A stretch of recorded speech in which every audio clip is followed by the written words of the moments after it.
अब हमारा अगला सवाल रहेगा क्वेश्चन नंबर 7 का 5वां भाग। क्वेश्चन नंबर 7 के जो 5वें भाग में सवाल लिखा है वो इस प्रकार से है। इसमें लिखा है 2 अंकों की एक संख्या के अंकों का योगफल 9 है, फिर उस संख्या का 9 गुना अंकों के क्रम को बदलने से यानी पलटने से बनी संख्या का 2 गुना है, संख्या ज्ञात करें।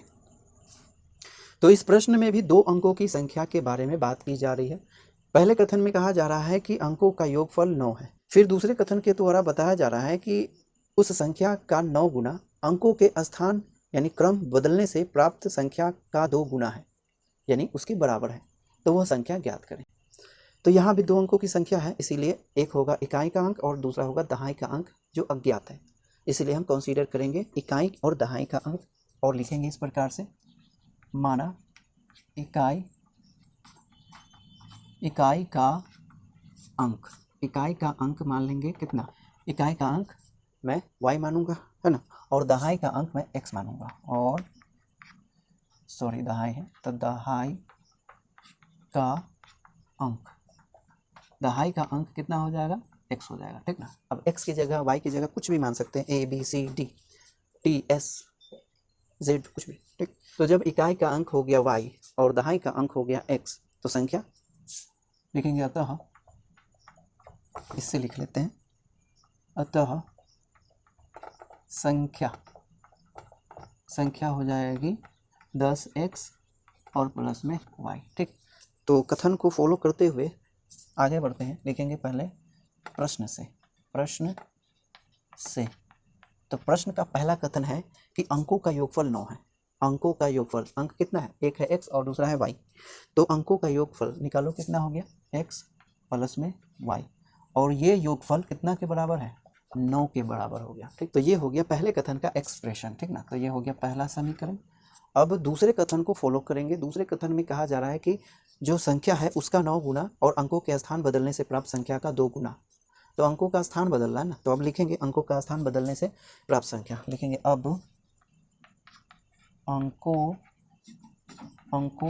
के क्रम है ना, क्रम बदलने से या पलटने से, बदलने से प्राप्त संख्या, ठीक ना, क्या हो जाएगी, ये होगी, ये देखो ये पहली संख्या यानी प्रदत्त संख्या, इसमें इकाई का अंक ये y है और दहाई का अंक x है। अब इसके स्थान को बदल दो तो हो जाएगा 10y और प्लस में x। तो ये हो गई क्रम, अंकों के क्रम बदलने से प्राप्त संख्या, ठीक। अब इस दोनों के विषय में दूसरे कथन के द्वारा कहा जा रहा है कि पहले संख्या का 9 गुना, ठीक ना। लिखेंगे फिर पहला संख्या कितना है, 10x और प्लस में y, और अंकों के स्थान यानी क्रम बदलने से प्राप्त संख्या कितना है, वो है 10y और प्लस में x, है ना। अब कह रहा है कि ये जो पहली संख्या है प्रदत्त संख्या का 9 गुना और पलटने से प्राप्त संख्या का 2 गुना, यानी इसका 9 गुना इसके 2 गुने के बराबर है, इसका 9 गुना इसका 2 गुना है, इसका 9 गुना इसका 2 गुना है, यानी इसमें अगर 9 से गुना करें और इसमें 2 से गुना करते तो ये दोनों आपस में क्या हो जाएगा, बराबर। तो लिखेंगे बराबर कब होगा, जब इसमें 9 से गुना करेंगे और इसमें कितना से 2 से गुना करेंगे। यहाँ पे ब्रैकेट क्यों दिया जा रहा है आपको मालूम है ना, क्योंकि जब 9 से हम गुना करेंगे तो इन दोनों में गुना करेंगे, ठीक ना, क्योंकि 2 टर्म हो गए इस संख्या में, एक संख्या में ये 2 टर्म है ना, इसमें भी 2 टर्म है, तो जब भी गुना करना पड़ता है तो इस प्रकार से ब्रैकेट में लिखा जाता है, क्योंकि 2 टर्म है तो दोनों में गुना करना, ठीक। तो दूसरे कथन को हम इस प्रकार से व्यक्त कर सकते हैं। अब इसे मॉडिफाई कर लेते हैं, क्या है, लिखेंगे कितना, 10, अब दोनों है तो दोनों में गुना करेंगे ना, तो 9 दहाई 90 हो जाएगा, तो 90x प्लस 9y बराबर, अब इसमें क्या है, 2 दहाई 20 हो जाएगा, y प्लस 2x, इस तरीके से। तो यहाँ हम देख रहे हैं एक तरफ x है और दूसरी तरफ दोनों तरफ x और y है ना, तो x को एक तरफ रखेंगे और y को दूसरी तरफ, ठीक ना। तो ये हो गया 90x और यहाँ 2x है, इसे इस पक्ष में ले आएंगे तो माइनस 2x हो जाएगा, और बराबर में कितना है, 20y है, तो 20y, इसे हम इस पक्ष में नहीं ला रहे हैं, जबकि हम इसे 9y को उस पक्ष में यानी 20y की तरफ ले जाएंगे 9y को, तो हो जाएगा माइनस 9y, ठीक है। अब यहाँ पर ये कितना हो गया, 90 में से 2 घटाएंगे तो कितना 88x हो जाएगा ना, 88 यानी 88x हो जाएगा, और बराबर में क्या बचेगा, 20 वाई में से 9 वाई को घटा देंगे तो 11 वाई हो जाएगा, है ना, 11 वाई। तो यहाँ हम देख रहे हैं इस पक्ष में भी 8 का यानी 11 का गुणज है और इसमें भी 11 का गुणज है। तो हम दोनों तरफ 11 से डिवीज़न करेंगे तो 11 एकम 11, 11 अट्ठे 88। तो क्या रिजल्ट में मिला, 8 बचा और गुने में x बचा बराबर 11 गुने 1/11 तो कितना हो जाएगा y, है ना। तो ये हो जाएगा समीकरण दूसरा, यानी y बराबर 8x, ये समीकरण दूसरा हो गया। ठीक, इतना नोट करो। तो इस प्रकार से दोनों समीकरण को हम एक साथ लिखेंगे। पहले कथन से पहला समीकरण यानी x + y बराबर में 9 प्राप्त होता है और दूसरे कथन से 8x बराबर में y प्राप्त होता है। अब हम इसे सॉल्व करेंगे। सॉल्व करने के लिए कई सारी विधियाँ आप जानते होंगे, लेकिन मैं यहाँ पर क्या करूँगा, सिंपल सब्सटीट्यूशन मेथड अप्लाई करूँगा, यानी प्रतिस्थापन विधि के द्वारा इसे हल किया जाएगा। क्यों? क्योंकि एक जो चर है उसके पदों में दूसरा चर है, ठीक ना, सिंपल सा इक्वेशन है, इसीलिए इस y को इस 8x से रिप्लेस करेंगे, है ना। और यह मेथड क्या कहलाता है, प्रतिस्थापन विधि। ठीक, तो प्रतिस्थापन विधि द्वारा इसे हल करते हैं। लिखेंगे समीकरण, ये इस y को रिप्लेस करना है ना, इस 8x से किसे रिप्लेस करना है, इस y को, क्योंकि y बराबर ये 8x है, इसलिए इस y को रिप्लेस करना है। तो पहला समीकरण है ना, तो लिखेंगे समीकरण एक में y बराबर 8x रखने पर, ठीक, पहले समीकरण में y बराबर 8x रखना है। ठीक, तो पहला समीकरण तो लिख लेते हैं, इतना है, यह है x प्लस में y बराबर में है 9।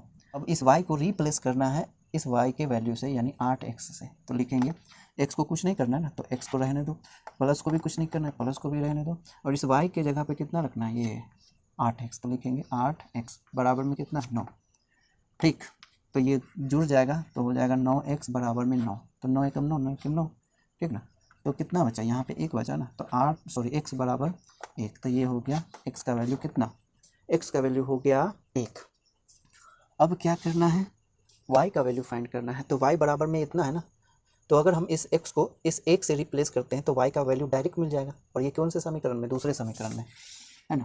तो लिखेंगे अब समीकरण कितना में, 2 में, समीकरण 2 में x बराबर 1 रखने पर, ठीक, कितना है, दूसरा समीकरण है y, एक तरफ है y, तो एक तरफ y और दूसरी तरफ है 8x।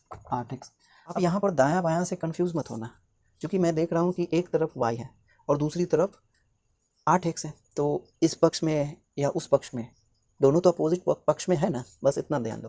तो एक तरफ y और दूसरी तरफ 8x है ना, तो ऐसे भी लिख सकते हैं।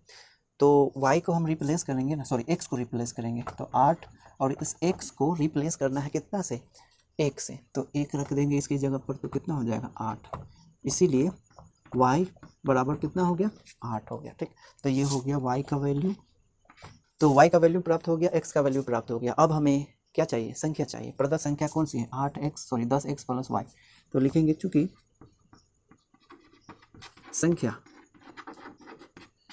संख्या कितनी है, 10x प्लस में y है ना, तो 10 के जगह पे 10 रखेंगे और x के जगह पर किसे रिप्लेस करेंगे, x को रिप्लेस करेंगे a से, 1 से, तो 1 प्लस की जगह प्लस, और y को रिप्लेस करेंगे 8 से, तो लिखेंगे 8, कुल मिलाकर के हो गया 10 एकम 10 प्लस में 8, ये हो जाएगा कितना, 18। अतः संख्या, जो प्रदत्त संख्या है वो कितनी हो गई, 18 हो गई, ठीक ना, 18।